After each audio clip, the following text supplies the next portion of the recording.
la capacitación respecto al proceso de registro de proyecto en la modalidad de adquisición de vivienda nueva.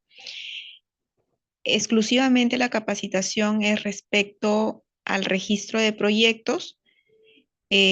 Hacemos hincapié debido a la publicación que se ha realizado el día de ayer al nuevo reglamento operativo. Más adelante vamos a realizar una capacitación exclusivamente para las modificaciones que se han realizado al reglamento operativo. Por ahora solamente vamos a mencionar el proceso de registro de proyectos y los requisitos que solicitamos para la presentación del expediente postulante a un código de registro. Damos inicio a la capacitación. La arquitecta Kela Aguilar es la encargada de la exposición el día de hoy. Las preguntas pueden realizarlas por el chat y en paralelo vamos a ir respondiendo. Las preguntas se cierran 10 minutos antes de la 1 de la tarde. La capacitación va a durar 1 hora exactamente. Gracias. Adelante, Kela. Buenas tardes con todos los presentes. Agradecer su asistencia de parte del equipo de registro de proyectos ABN respecto a esta capacitación de registro de proyecto en la modalidad adquisición de vivienda nueva. Iniciamos entonces.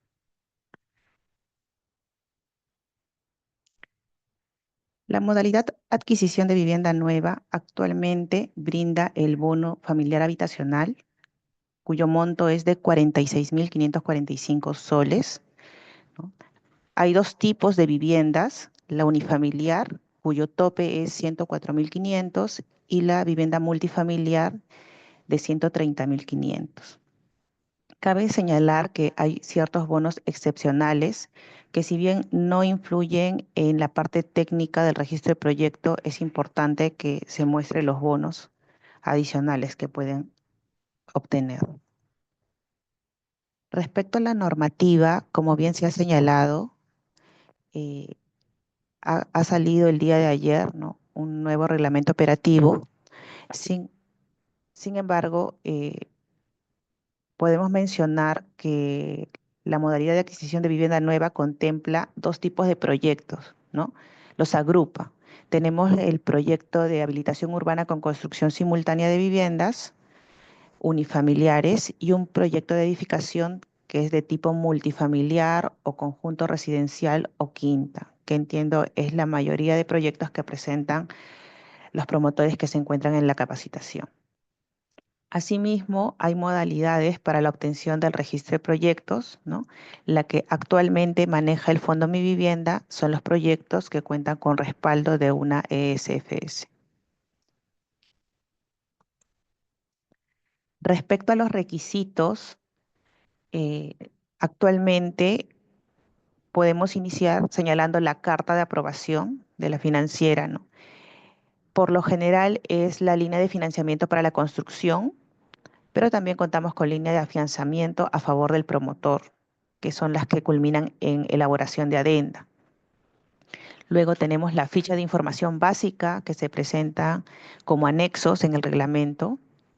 Asimismo, el informe de viabilidad, el cual debe estar suscrito por la SFS, el promotor y el supervisor que elabora dicho informe, ¿no? Sello y firmas en todas las hojas. Este informe debe contar con toda la información del proyecto de modo que valide la viabilidad técnica, comercial, financiera. Luego tenemos el listado y esquema de distribución de unidades habitacionales que se contempla como anexo 4, tiene un formato, es importante respetar dicho formato, donde también vamos a poder señalar las áreas ocupadas, techadas, modelos del proyecto, ¿sí? Asimismo, señalamos los planos que los van a presentar en físico. Los planos son de ubicación, de lotización, esto en caso sea una habilitación urbana. Planos de arquitectura, también de los modelos, identificando también la oferta techo propio. Esto sobre todo cuando hay variedad de modelos, ¿no? Luego tenemos el certificado de factibilidad de servicios, tanto para agua y desagüe y para energía eléctrica. La copia literal del terreno, el cual debe estar a nombre del promotor. La licencia de habilitación urbana para el caso de predios rústicos y que se debe encontrar vigente al momento de la presentación del expediente. Luego el anexo 3, que contempla la declaración jurada de servicios básicos de entrega a las viviendas y de NOET cancelada, ¿no? Es un formato también establecido.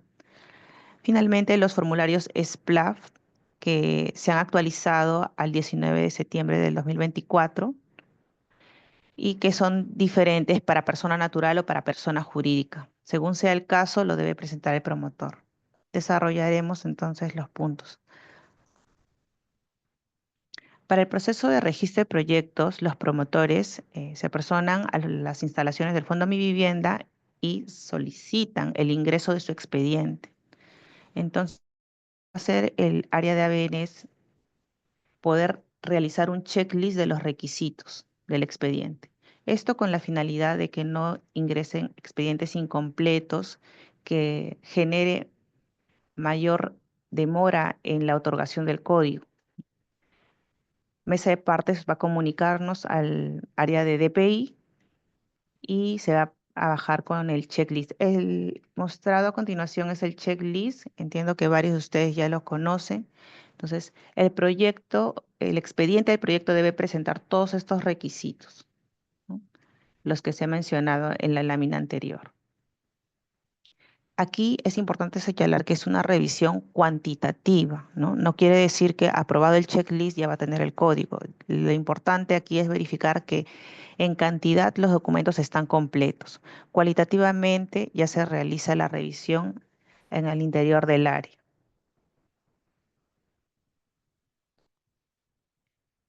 Luego de cumplir el expediente con los requisitos de inscripción, va a ingresar por mesa de partes y eso le va a brindar un número de expediente al promotor, ¿no?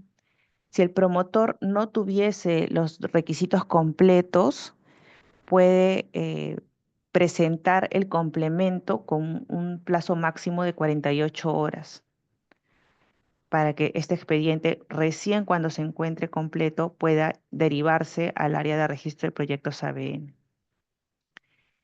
Luego es derivado de la gerencia de administración a la gerencia de proyectos, al área de departamento de proyectos inmobiliarios y finalmente al subárea de registro de proyectos ABN, ¿no? Entonces, esto es importante señalar este flujo porque no necesariamente cuando el expediente ingresa por mesa de partes, quiere decir que nosotros en el área de ABN ya lo tenemos, ¿no? Por ejemplo, si sucediera que ingresan un viernes, probablemente un lunes a partir del mediodía recibiríamos el expediente.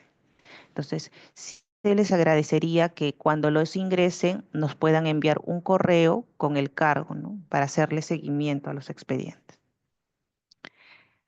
Hablaremos de la ficha de información básica, que es uno de los requisitos que hemos mapeado como área que tiene mayores falencias en su llenado, ¿no? Con, digamos, observaciones más de forma que de fondo. A ver, la ficha de información básica, primero, señalar que debe estar suscrita en todas sus hojas, ¿sí?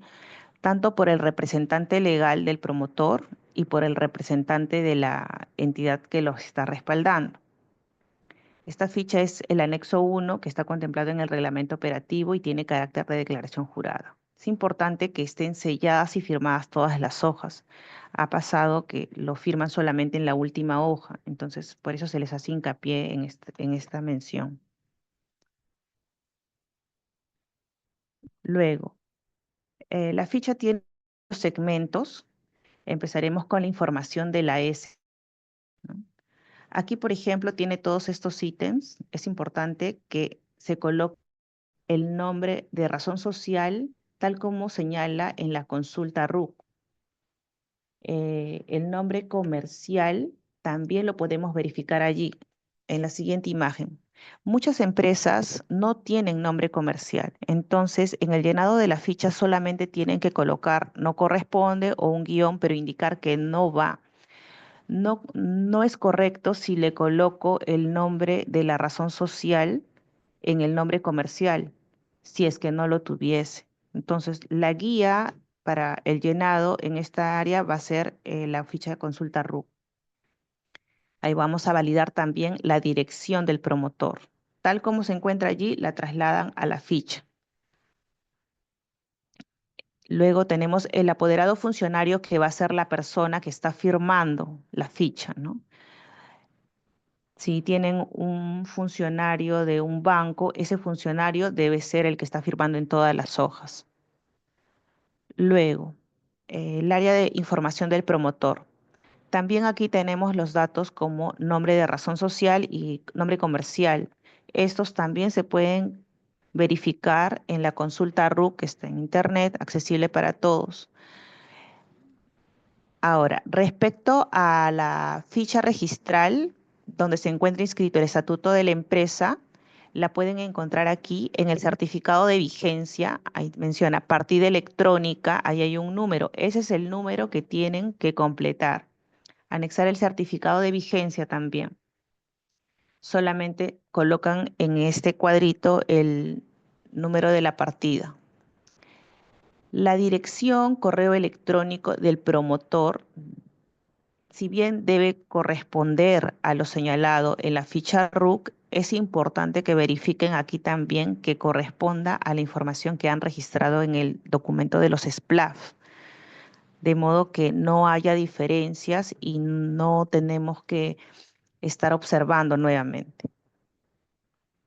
Luego, información del representante legal del promotor.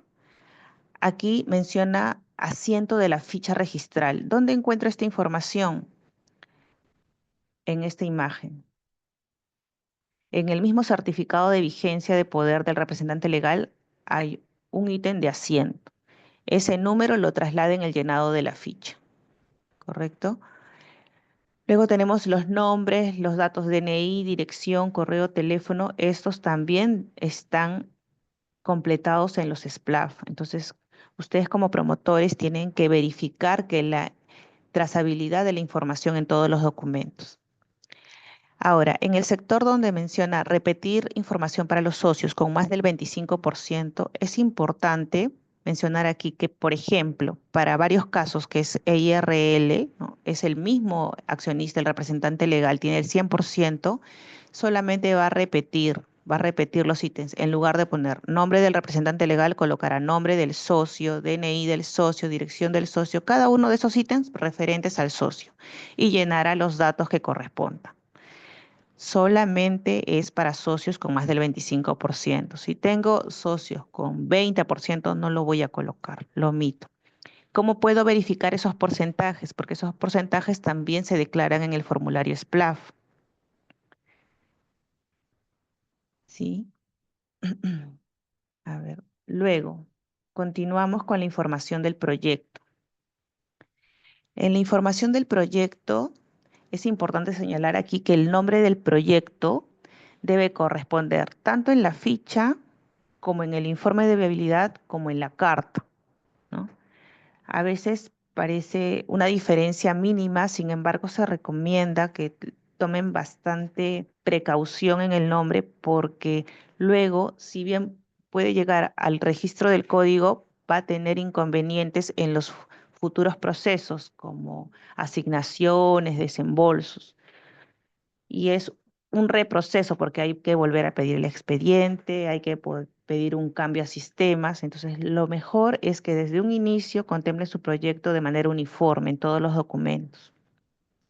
La ubicación que solicita en este ítem es necesaria que sea igual a la que señala su partida registral.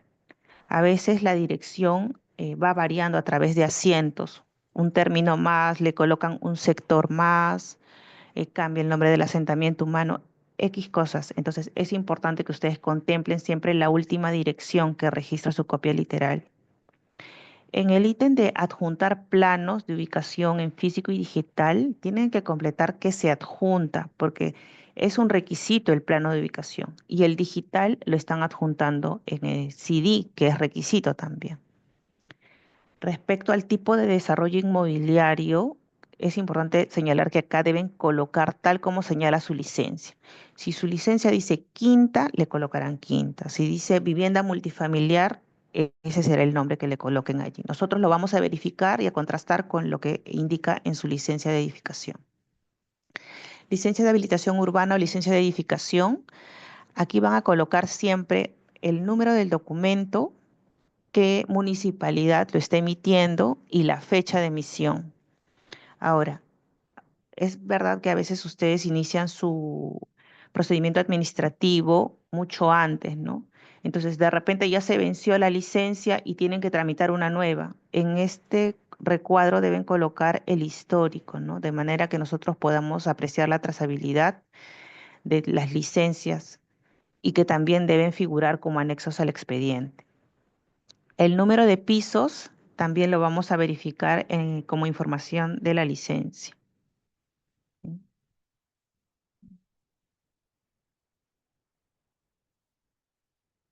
Seguimos con la información del terreno donde se desarrolla el proyecto.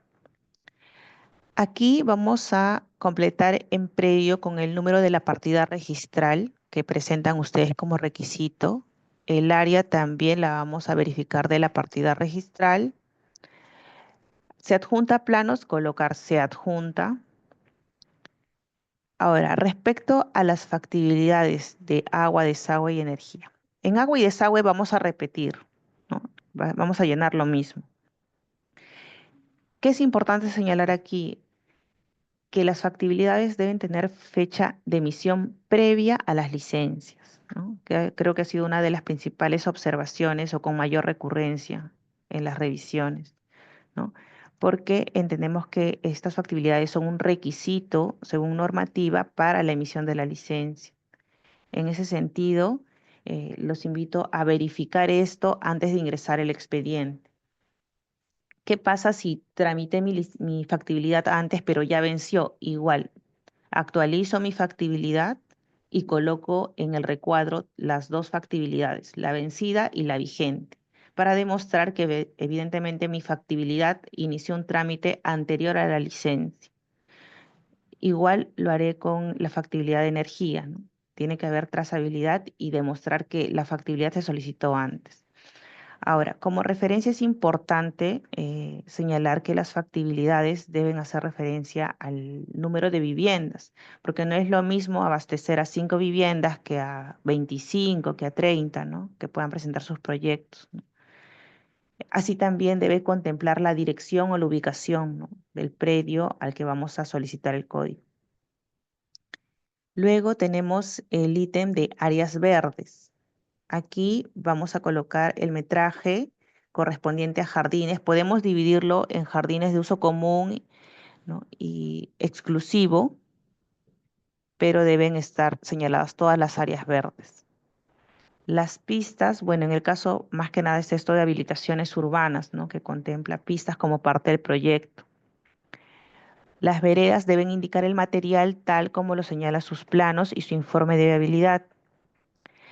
Respecto a las áreas del lote, bueno, para habilitaciones urbanas o quintas, aquí vamos a señalar los topes, ¿no? Desde la mínima hasta el tope mayor. E igual para el área techada, ¿no? Cuando menciona área de módulo, departamento, hacemos referencia al área techada. Es importante que puedan verificar esta información llenada con lo que han declarado en el anexo 4. En el anexo 4 hay dos columnas, una de ellas señala área techada y otra área ocupada. Entonces ahí también vamos a verificarlo nosotros. Ficha con anexo 4.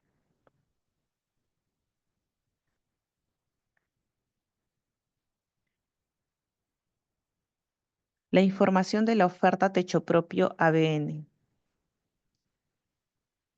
Aquí tenemos que completar con el número de etapas del proyecto, que para proyectos familiares es 1 por lo general, el número total de viviendas, techo propio, y es importante diferenciar. Para el caso de proyectos multifamiliares solamente llenaré donde dice multifamiliares, ¿no? Entonces, también tengo que completar la garantía. ¿Cuántas viviendas voy a garantizar? ¿Qué sucede? A veces contemplan en los primeros niveles viviendas que van con crédito a mi vivienda. Entonces, esas no van a garantizarse, Hola ¿no?, a por todos. techo propio. Solamente las que garantizo voy a colocar allí. Entonces, es importante que la información de su proyecto esté debidamente llenada en estos ítems. En adjuntar plano en físico y digital, colocarán se adjunta de igual manera. Y acá es importante en los siguientes ítems respecto de precios, colocar los límites menor y mayor, siempre y cuando también no superen los topes mencionados en las primeras láminas, ¿no? Para vivienda unifamiliar y para vivienda multifamiliar, los topes de vivienda techo propio. Es importante que no se omita ninguna información, siempre, si no va o no corresponde la información, le colocarán no corresponde, le colocarán un guión para no indicar que está faltando información en ese ítem. Respecto a la información de las viviendas techo propio, aquí vamos a identificar los modelos, ¿no? Entonces, es importante que revise en el plano cuántos modelos de vivienda tengo. Recordemos que los modelos de vivienda van a variar por área, por orientación y por diseño. No van a ser los mismos si tengo un mirror o muchos tienen un espejo de módulo, porque en el llenado de los CUHs en el sistema NSTP varía. Entonces tenemos que contemplarlo correctamente en la ficha. Los modelos vamos a ubicarlos en el plano de distribución. También se van a señalar en el anexo 4, también en el informe de viabilidad y también en la ficha. Quiere decir que si yo me equivoco en el llenado de la ficha, me va a arrastrar a observaciones con otros documentos. Entonces, es importante que primero identifiquemos cuántos modelos tengo, ¿sí? Ahora, una vez que ya identifiqué todos los modelos, procedo al llenado de cada uno de los ítems. En el sistema constructivo, por lo general, es albañilería confinada, por ejemplo. Pero ¿qué pasa si tengo en mi proyecto muros de drywall también? Le colocaré, ¿no?, albañilería confinada y drywall, ¿no? Hay muchos planos que han presentado así y han corregido, ¿no? Han complementado la información del sistema constructivo. El número de pisos, este llenado es correspondiente a la unidad de vivienda, no al edificio en total, ¿no? Entonces acá siempre hay ese error. El número de pisos, si es un departamento, será un piso. Podrían ser dos si ha tocado expedientes que son dúplex, entonces colocaré dos. Son en menor cantidad, ¿no? Pero por lo general va uno en número de pisos. El área ocupada y techada lo voy a verificar, como ya mencioné, en el anexo 4. Entonces, deben conversar esas cantidades. El área de ambiente de multiuso y el área de baño las puedo verificar en los planos, por eso es importante que sus planos estén correctamente acotados. De igual manera, los dormitorios, ¿no? Son 2 dormitorios, indicar el área por cada dormitorio. ¿Qué ha pasado? Por ejemplo, que colocan el área total de dormitorios. Entonces, aquí dice área por cada dormitorio. Luego, respecto a los acabados mínimos, indicar, ¿no?, puerta principal, el material, la descripción tiene que conversar con sus planos, ¿no? Por ejemplo, yo no puedo tener la fachada tarrajeada y pintada y en el plano me dice solaqueado. Ahí va a haber una incompatibilidad que se va a trasladar en una observación, ¿no? Contar adecuadamente por cada modelo el número de ventanas, el número de puertas.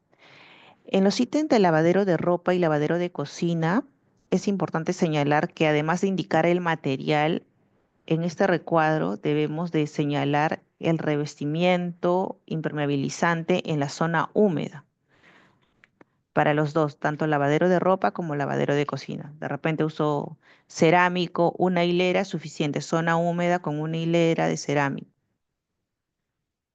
En los pisos, indicar el material, se recomienda que lo señalen por ambiente, porque a veces colocan al interior de la vivienda cemento pulido, en la lavandería frotachado, el hall de ingreso semipulido, y aquí en la ficha solo colocan pulido. Entonces ya hay una diferencia con sus planos. Entonces, llenarlo por ambientes de acuerdo a lo señalado en sus planos. Y en otros se recomienda siempre colocar el tema del techo, ¿no? Que es impermeabilizado, que cuenta con evacuación pluvial, por lo general, o de repente alguna otra consideración que ustedes contemplen. Es importante señalar que el formato de la ficha es único, ¿no? Ustedes pueden llenar en la columna en blanco, pero no pueden agregar ítems en la parte izquierda. Ha habido presentaciones donde le colocan techo de cobertura ligera y le agregan, ¿no? Debajo de otros. Eso no está permitido, el formato es único. Ustedes pueden completar en otros algún aporte adicional que contemple su proyecto. Y así lo irán repitiendo por cada uno de los modelos.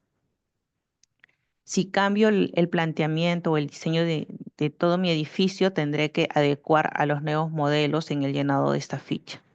Entonces es importante, la ficha es como el DNI de mi proyecto, ¿no? Me debe decir toda la información. Entonces es importante que ustedes como promotores hagan toda la trazabilidad de todos los documentos, ¿no? Hasta del mismo informe de viabilidad, de sus factibilidades, para que su expediente esté lo mejor posible y así no incurramos en observaciones que va a generarnos más retraso en la obtención del código.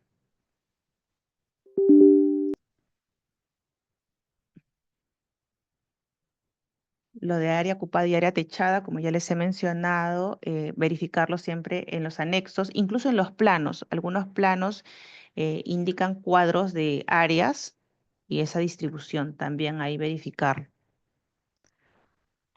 Luego, eh, una vez que ya se ha revisado el expediente con las consideraciones que les he mencionado, nosotros como área de ABN procedemos a la redacción de las observaciones para el envío, ¿no? A través del correo. Acá también es importante señalar que se envían al correo registrado en la ficha, ¿no? Donde dice representante legal, donde dice promotor. Nosotros no podemos enviar las observaciones a ningún otro correo. Entonces, si ustedes necesitan que llegue sí o sí a otro correo, deben indicarlo en la ficha, ¿no? Agregar el correo al que desean en la ficha de información básica.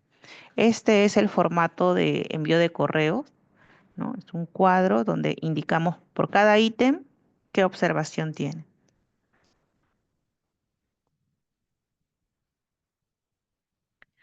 Una vez que ya el promotor ha levantado las observaciones y ha revisado y el expediente ha cumplido con todos los requisitos de manera correcta, procedemos a solicitar las coordenadas mediante correo electrónico en este formato. Y necesitamos la respuesta lo más pronto posible del promotor porque solo y únicamente con este dato podemos generar la creación del código, que se genera en el sistema de seguimiento de proyectos, ¿no? Entonces, aquí, para la creación, como les menciono, pide el dato de coordenadas. Entonces, es importante que nos respondan a la brevedad ese dato. Y se genera el código, ¿no? El cual luego nosotros vamos a emitir de parte de la Gerencia de Proyectos Inmobiliarios y Sociales, se emite la carta dirigida al promotor, donde se le señala, ¿no? El número de viviendas, el número de código, el nombre del proyecto y se le solicita también el envío del listado de CUHs correspondientes a su proyecto. Eso sería todo por mi parte, estimados promotores. Estamos prestos a las consultas por el chat, por favor. Gracias.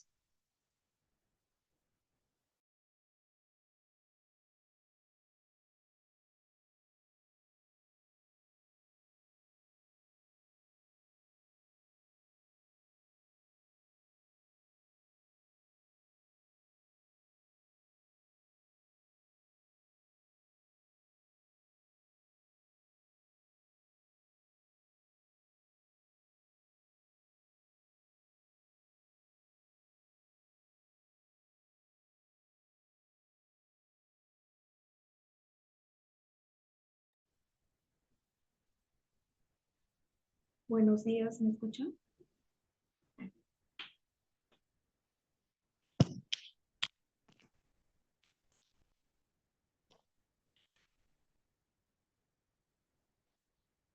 Buenos días. Estimados promotores, agradecemos y estamos a la espera de sus consultas para dar respuesta. Vamos leyendo algunas que se han escrito por el chat. Preguntan, después de obtenido el código, ¿se puede solicitar ampliación de BIS? Sí, en efecto, pueden realizarlo siguiendo el proceso de modificación de proyectos indicados en el reglamento operativo. Tenemos a otro promotor que consulta si ya solicité licencia ante la municipalidad y mi proyecto tiene 6 BIS, no hay problema en ello.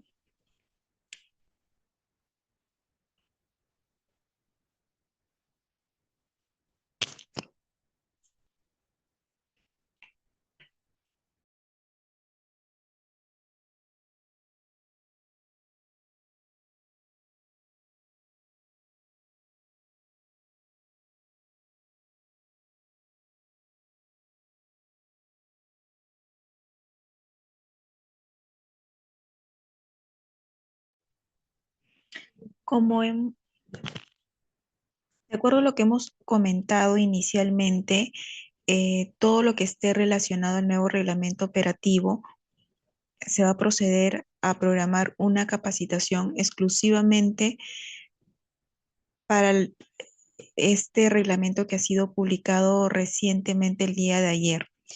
Por ahora nos vamos a enfocar en el registro de proyectos, en la trazabilidad que debe de existir en la documentación que presentan. Como han indicado en la capacitación, tiene que haber una trazabilidad entre la ficha de información básica, el informe de viabilidad y los planos del proyecto, ¿no? La demora a veces en el otorgamiento de código se debe a que los documentos, tales como la licencia, factibilidades, indican un nombre del documento con un número de expediente, una fecha de emisión y la entidad que la otorga. Sin embargo, cuando el promotor suscribe este documento en la ficha de información básica, pasa que colocan un nombre distinto al documento emitido, una entidad que no es la que indica el documento o inclusive la fecha. Entonces, por ahí ya hay una incompatibilidad entre la documentación. Ese es uno de los errores frecuentes eh, que detectamos en la revisión de los expedientes.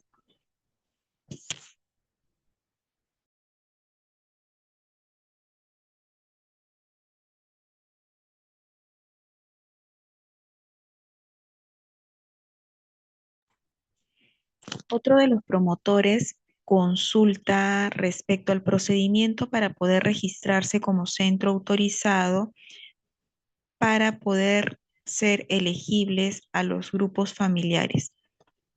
El centro autorizado es posterior al procedimiento de registro del proyecto y se solicita a la gerencia comercial mediante el correo asesorpromotor@mivivienda.com.pe. Le recomendamos al promotor que realice esta consulta solicitar por ahí los requisitos necesarios para poder solicitar centro autorizado, ya que no es competencia de ABN. Nosotros nos encargamos exclusivamente del registro de proyectos.